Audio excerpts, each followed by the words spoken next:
کہ کائنات جو بھی نظر آ رہی ہے اس کی کوئی حقیقت نہیں ہے، در حقیقت اللہ کا وجود ہے، باقی یہ سب سائے ہیں، اضلال ہیں، ان کی کوئی حقیقت نہیں، حقیقت عدم۔ لا حول ولا قوة الا باللہ۔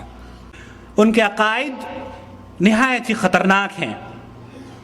کسی کو برے القاب سے نوازنا ہمارے اسلاف کا شیوا نہیں، البتہ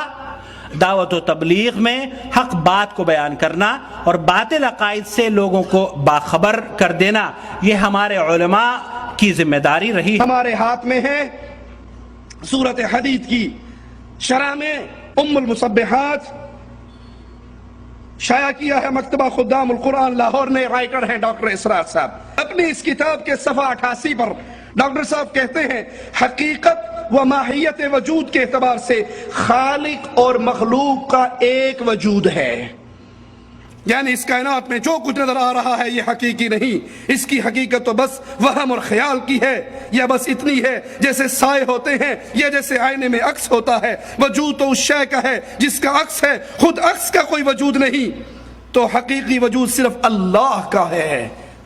فرماتے ہیں یہ ابن عربی کا نظریہ ہے، صفحہ 91 پر کہتے ہیں شیخ ابن عربی کے بارے میں، یہ آپ کا شیخ ہوگا، ہمارا شیخ نہیں ہے۔ جس ظالم کا یہ عقیدہ کہ خالق اور مخلوق کو جو ایک جانے وہ مومن، وہ مواحد، اور جو خالق اور مخلوق میں فرق کر کے کہے خالق اور ذات ہے مخلوق اور چیز ہے، وہ کافر ہوتا ہے آپ کے مذہب میں۔ یہ آپ کا شیخ ہے، ہمارا نہیں۔ کا شیخ ابن عربی کے بارے میں میں عرض کر چکا ہوں کہ جہاں تک حقیقت و ماہیت وجود کے بارے میں ان کی رائے کا تعلق ہے میں اس سے متفق ہوں اور میرا بھی یہی مسلک سے بہت جلد یہ تحریک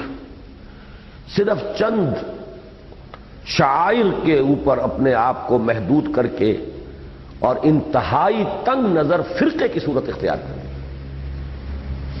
اس وقت بدترین فرقہ پرستی جو ہے وہ اس حلقے میں، ساری بحث رفع یدین سے، آمین بالجہر سے، اللہ اللہ خیر صلی اللہ، اور دو چار ایسے ہی مسائل ہیں، باقی اور چیزوں کے ساتھ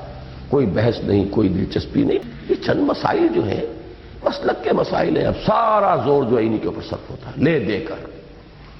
اور یہ جو ہے اس وقت میں اپنے دلی احساسات کی ترجمانی کر رہا ہوں کہ فرقہ پرستی جسے کہتے ہیں وہ جو ہے بدترین کیفیت جو ہے وہ اس کے بعد کے اندر آ چکی۔ میں یہ جملہ استعمال کر رہا ہوں کہ مجھے ان کی اس کلپ کو جو 2-2.5 منٹس کی ہے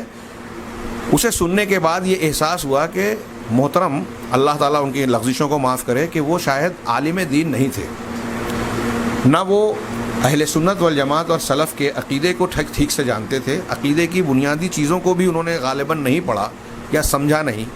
اور قرآن و حدیث پر ان کی کما حق ہو نظر بھی نہیں۔ اسرار احمد کی تفسیر اچھی لگتی ہے، نعمان علی خان کی تفسیر اچھی لگتی ہے، آپ ان کا عقیدہ اور منہج بھی تو دیکھیے بھائی، منہج ان کا دیکھیے، پورا سیاسی منہج ہے، بیعت لیتے ہیں حکومت کو ہلانے کے لیے، حکومت کا پلنگ ہلانے کے لیے ہم کو محنت کرنی پڑے گی، پورے لوگوں کو کام پہ لگا دیا گورنمنٹ کے خلاف۔ گورنمنٹ اچھی بری ہے وہ ایک الگ بات ہے، لیکن نوجوان ہمارا پورا اس میں لگ جاتا ہے، حکومتوں کے خلاف پوری زندگی اپنی لگا دیتا ہے، اور گھر میں سدھار اس کے نہیں ہوتا ہے، پورے عالم کو بدلنے کا اس کا فکر ہے، لیکن اپنی ذات کو اور اپنے گھر اور اپنی بستی کو بدلنے کی فکر اس میں نہیں ہے۔ تو یہ عربی زبان سیکھنے کا شوق اس کو ہے، توحید ابھی تک معلوم نہیں ہے اس کو، پیشاب پاخانے کے مسائل اس کو معلوم نہیں ہے، وہی سمجھتا ہے عربی مجھ کو آگے ہی سب آ جائے گا، نہیں ہوتا ہے، سب پڑھنا پڑتا اس کے لیے بہت۔ مفسر